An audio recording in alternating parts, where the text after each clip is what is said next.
নমস্কার বন্ধুরা, সবাই কেমন আছেন? যেসব ব্যক্তিরা দীর্ঘদিন ধরে বিভিন্ন রকম ব্যথা যন্ত্রণায় ভুগছেন অথবা অসহ্য কোমরের যন্ত্রণা কিছুতেই আপনাদের ছেড়ে যেতে চায় না, তার জন্য আজকের এই দৈব যে উপায়টা বলে দিচ্ছি, আপনারা প্রয়োগ করুন, অবশ্যই সুফল পাবেন। এই মন্ত্রটিকে সর্বপ্রথমে কোনো শুভ দিন দেখে শনি, মঙ্গলবার, পূর্ণিমা, অমাবস্যা এরকম তিথিতে এই মন্ত্রটিকে 108 বার আপনারা জপ করে সিদ্ধ করে নেবেন। এরপর বাজার থেকে আপনাকে যে কোনো ঘানি থেকে খাঁটি সর্ষের তেল নিয়ে আসতে হবে। তার উপরে আজকের যে মন্ত্রটি সাবর মন্ত্র আপনাদের বলে দেবো, এই মন্ত্রটিকে 108 বার ওই সর্ষের তেলটিকে পোড়া করবেন, অর্থাৎ মন্ত্র পড়বেন। প্রতিবার মন্ত্র পাঠের শেষে একটি করে ফুঁক ওই সর্ষের তেলের উপরে দেবেন।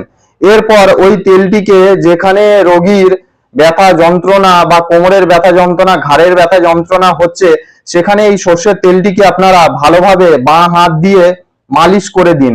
এরপর কুমারী কন্যার হাত দিয়ে আপনি কিছুর পরিমাণে সুতো কেটে আনবেন। সেই সুতোর ওপরে আজকের যে স্ক্রিনের ওপর আপনাদের মন্ত্রটি দিয়ে দিচ্ছি, এই মন্ত্রটি আপনারা ওই সুতোর ওপরে মন্ত্র পড়বেন এবং একটি করে ফুঁক দেবেন। এরম ভাবে 108 বার হয়ে গেলে তারপর যার কোমরের ব্যথা যন্ত্রণা হচ্ছে, তার কোমরেতে এই কার বা সুতোটি বেঁধে দিলে ধীরে ধীরে ঈশ্বরের আশীর্বাদে অবশ্যই তার ব্যথা যন্ত্রণা চিরতরেই দূর হয়ে যাবে।